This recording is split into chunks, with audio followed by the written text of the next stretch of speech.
fatalities since yesterday. This figure includes deaths in all settings, not just in hospitals. Before we begin questions from the public and from the media, I just want to remind people of a number of important things I said in my address to the nation last night. And can we have the first slide, please? First, in order to monitor our progress, we are establishing a new COVID alert level system. The COVID alert level has 5 levels, each relating to the level of threat posed by the virus. The level will be primarily determined by the R value and the number of coronavirus cases. In turn, that COVID alert level will determine the level of social distancing measures in place. And the lower the level, the fewer the measures, the higher the level, the stricter the measures. Throughout the period of lockdown, which started on March the 23rd, we've been at level 4, meaning a COVID-19 epidemic is in general circulation and transmission is high or rising exponentially. Thanks to the hard work, sacrifices of the British people in this lockdown, we've helped to bring the R level down and the number of infections down, and we're now in a position to begin moving to level 3 in steps. Next slide, please. And we've set out the first 3 steps we will take carefully to modify the measures, gradually ease the lockdown, and begin to allow people to return to their way of life. But crucially, while avoiding what would be a disastrous second peak that overwhelms the NHS. After each step, we will closely monitor the impact of that step on the R and the number of infections and all the available data, and will only take the next step when we are satisfied that it is safe to do so. So step 1 from this week, those who cannot work from home should now speak to their employer about going back to work. You can now spend time outdoors and exercise as often as you like. You can meet one person outside of your household, outdoors, provided you stay 2 meters apart. The social distancing measures remain absolutely crucial to us keeping the infection rate and the number of cases down as low as we possibly can. So step 2, from June the 1st at the earliest, we aim, as long as the data allows it, we aim for primary schools to reopen for some pupils in smaller class sizes, non-essential retail to start to reopen when and where it's safe to do so, cultural and sporting events to take place behind closed doors without crowds, and then step 3, no later than July the 4th, and again, only if the data says it is safe. We aim to allow more businesses and premises to open, including potentially those offering personal care such as leisure facilities, public places, and places of worship. Many of these businesses will need to operate in new ways to ensure they are safe, and we will work with these sectors on how to do this. So, given we've taken the first step in carefully adjusting some of the measures today, and therefore our advice to people what to do, we've also updated our messaging. We're now asking people to stay alert, control the virus, and save lives. And yes, staying alert for the vast majority of people still means staying at home as much as possible. But there are a range of other actions we're advising people to take as we modify our measures. People should stay alert by working from home if you can, limiting contact with other people, keeping distance if you go out, 2 meters apart where possible, washing your hands regularly, wearing a face covering when you're in enclosed spaces and where it's difficult to be socially distant, for example in some shops or on public transport. And if you or anyone in your household has symptoms, repeat, you all need to self-isolate. Because if everyone stays alert and follows the rules, we can control coronavirus by keeping the R down and reducing the number of infections. And this is how we can continue to save lives and livelihoods as we begin, as a nation, to recover from coronavirus.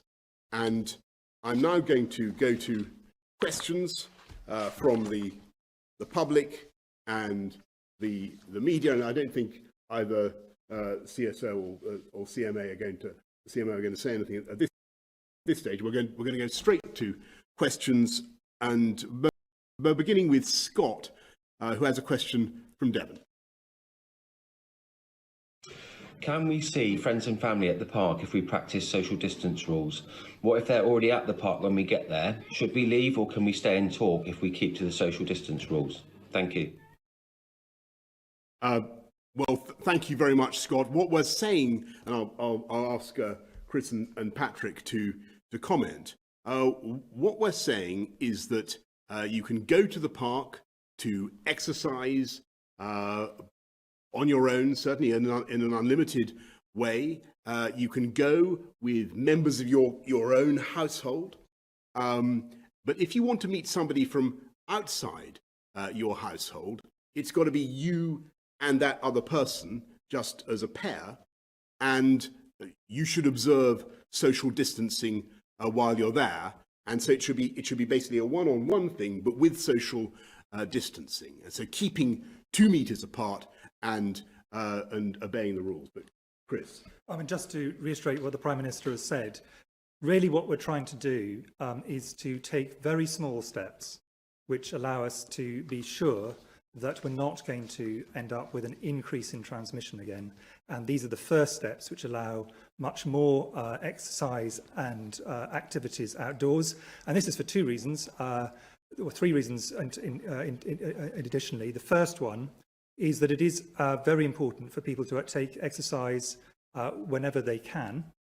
That's very good for health, generally also good for mental health as well. And the second is, we recognise we're going to have to do changes for a long period of time, and making things sustainable is extremely important. And the third reason is that the scientists on the SAGE group looked at this and are confident that the risks of transmission outdoors are much lower than the risks of transmission indoors, but they are not zero. So we therefore want to take these modest steps, one stage at a time, and that's why the ministers and the government have decided to make this small change. It's an important change, but does not lead to people meeting with multiple people outside their household at once. Yes, so Chris, just to get to exactly what Scott was asking, I think what he was saying was, can we go and meet lots of members of our family in the park if each member is individually spaced 2 meters apart? And our answer to that at the moment is that's pushing it too far. Correct.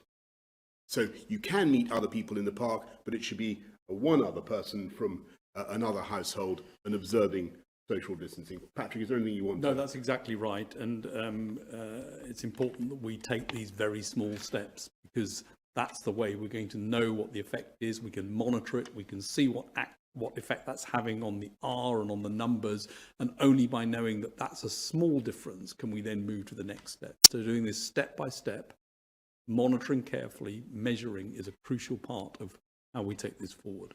And it's vital to repeat what we were saying earlier with the COVID alert level system.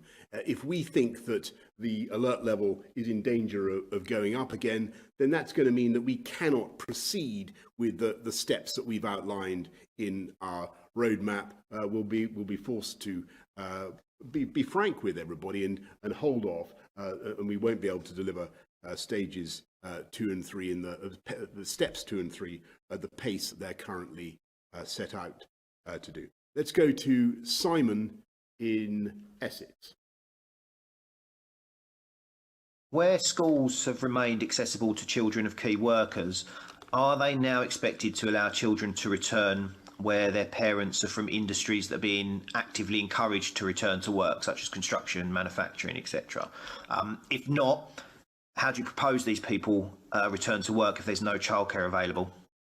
Well, thanks very much, Simon. And first of all, I want to pay tribute to the teachers and the schools who have been going throughout this crisis, looking after at least some kids of some vulnerable children, some vulnerable pupils, and some pupils of essential workers.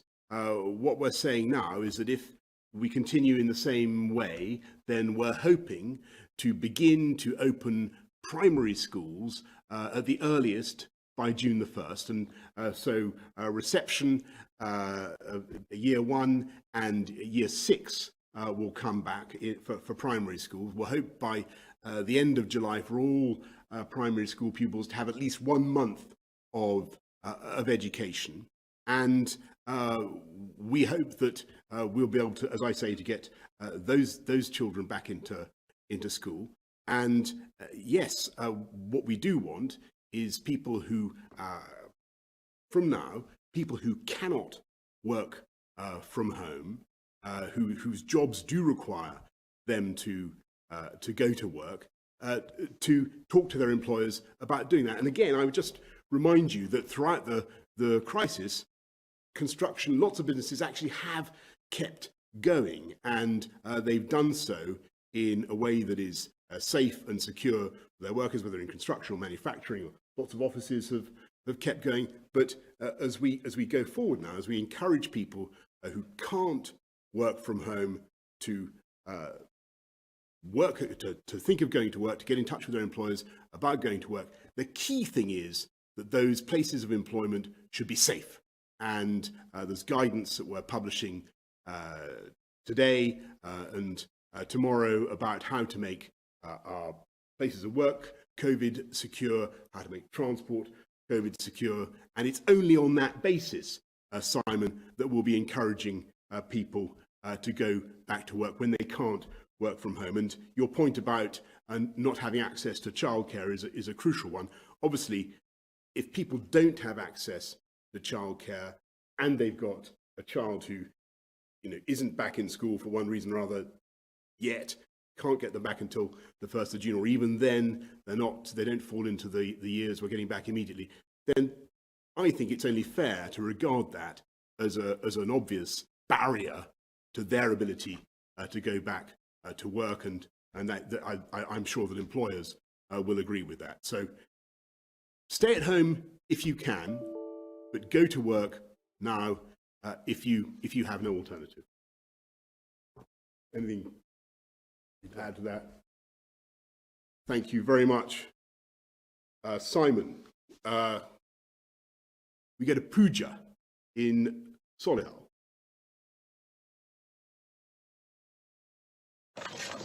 Good afternoon. Yesterday you left the nation with more questions than answers. When lockdown initially started, you were very specific about what needed to shut down and when. Why have you been so vague with who can start back at work and which businesses can reopen this week? When will the British public receive further clarity on this? Well, thank you very much, Pooja. And I think that the frank answer to your excellent question is that, and I think everybody gets this, we've had to make a big change in our lives over the last couple of months, and everybody's got the clarity of the message. What we said is basically stay at home. And the British public heard that message loud and clear. And in the UK, people have stayed at home overwhelmingly. And that's been a good thing in terms of delivering our ability to combat the disease and to get the rate of transmission down. But it's obviously a very simple message. It couldn't be starker. Stay at home. Now, it's when you come to take small steps back to normality as we are now, that clearly the message becomes finer, more complicated. And I hope, Pooja, that when you listen to what we're saying tonight, you do get what we're saying. We're saying that if you can't work from home, you should talk to your employer about getting back to work. We've mentioned various sectors, construction, manufacturing, and others, scientific research and others, where people can't work from home. And we're insisting that it's got to be safe at work and safe to get there. And then we're also making some changes this week about exercise. Other than that, Pooja, things are pretty much as they have been, and they will be until we start to make further progress, driving down that R and getting to steps 2 and 3 that I outlined earlier. But as Patrick says, all this is totally conditional. All that future progress is conditional on our collective effort to continue to beat the disease and drive down the R. Anything, Chris? Well, I think just to add that when the regulations were first introduced, essentially firms and companies were divided into things that were essential, should keep operating. So things like pharmacies, things like supermarkets, things that definitely should not, very explicitly, and then some between where it was dependent on whether they could be made safe for work. And that remains the case today. But what is changing is the sense of emphasis. But those 3 groups remain the same groups: essential things which are open, things that should stay shut, and then things where, if they can be adapted, there may be possibilities to open things up. That's exactly right. And Pooja, I want to stress that I don't think any of us expect that tomorrow or for the rest of this week there's going to be a sudden big flood of people back to work. But I think a lot of people will now start to think whether they fall into that category, whether maybe they could think about going back to work, whether it's time to ring up their employer to check about the arrangements and so on. So we're taking baby steps, if you like, and we think that's the right way to do it, where we have some leeway. Now, the British public have worked. We've all worked together to drive the R down. We've made huge progress in combating the disease. So, now is the moment. It makes sense for us all as a country. Now is the moment to use that progress and to allow us to go back to work where we can, where that's feasible, and to do it, provided we can do it in a safe way. We're going to go now to members of the media, and first we have Laura Koonsberg of the BBC. Thank you very much, Prime Minister. As we've just heard from Pooja, a lot of people felt your speech last night raised as many questions as it gave answers. There are, Prime Minister, different instructions for people in different parts of the UK. You can see your colleagues if you go to work, but grandparents can't look after their children. Many employers say they're just not ready to have people back to work yet. So what do you say to millions of people watching right now who may well be a bit perplexed by what you're actually trying to say and what they are meant to do? And if I could ask Professor Whitty and Sir Patrick Vallance if they approved the change from the stay at home to stay alert message. Thank you. Well, Laura, I think Pooja really rather brilliantly anticipated your question, if I may say so. And she, that the answer is that, and I get where you're coming from. Yes, of course. The message that we were giving out initially was incredibly clear and incredibly stark, and the UK population actually obeyed it more thoroughly, perhaps, than many other populations around the world. We really did stay at home. And as I say, we've now made so much progress in combating the disease and pushing the R down that we need to make progress, if we possibly can, in relaxing some of the measures very, very cautiously. And the way we're going to do it in this initial phase is to re-emphasize what we said before, which was that if you can't work from home, then you should now think about going to work, provided you do it, provided your workplace is COVID secure, and provided you can travel safely to work as well. And obviously, when it comes to transport, we're very keen that there isn't a huge crush on public transport. It simply won't have the capacity, because we've got to maintain social distancing measures on public transport. That will greatly reduce the capacity if everybody has to be 2 meters apart on our public transport. That doesn't mean public transport can't operate. We want to be running more capacity, more tubes, more trains if we possibly can. But it does mean that people really should think about alternatives, about either going by car or walking or by bicycle, using alternative means to get to work. So, Patrick. Yes, science has had input to the whole plan. We've been particularly concentrated on the 3 phases to make sure that those 3 phases are properly grouped. And also, and I've said this already, the conditionality is crucially important. It's very, very important that this is done slowly and it's done carefully, and we don't rush to measures that could push the R above 1. And therefore, it's also important that there's a measurement system in place, and that measurement system can allow us to track what is happening with the numbers of infection and the R. And that's why the alert system that's in place, that's going to be put in place in order to measure this, is a crucial part of it, to be able to know where we are.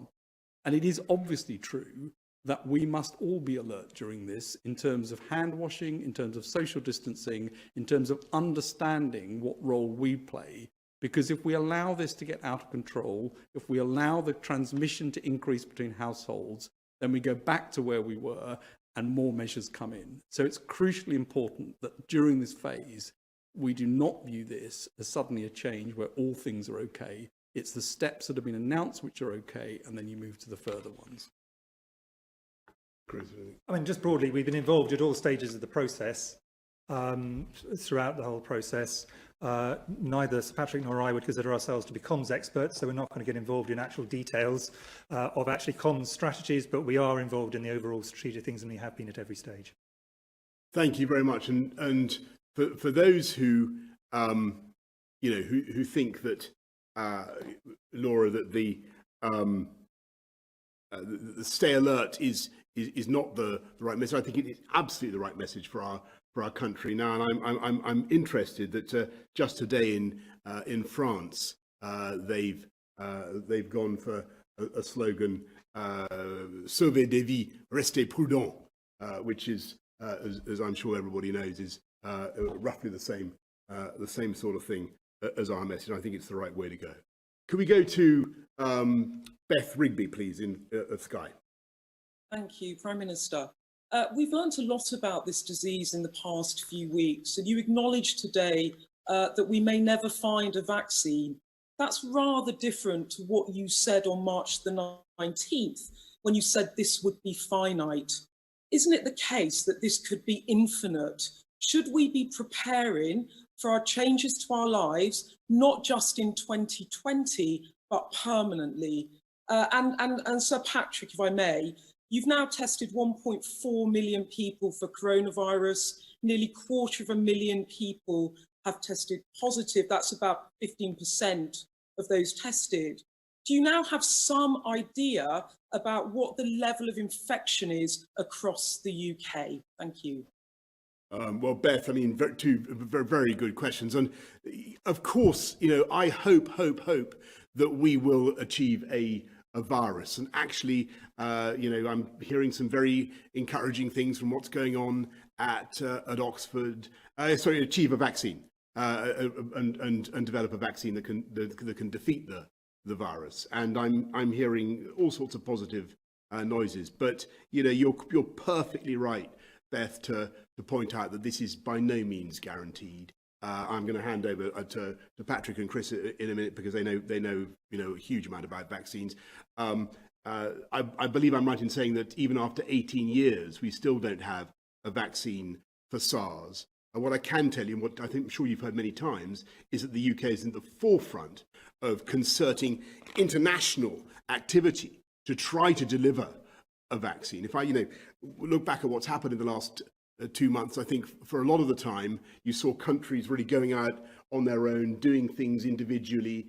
We want, as the UK, to be bringing countries together as far as we can for this next phase, to be developing vaccines together, to be developing strategies together, and we're putting huge sums now into finding that vaccine, and we'll work with partners across the world. But yes, Beth, if you ask me, am I absolutely certain that we won't be living with this for a long time to come? I can't say that.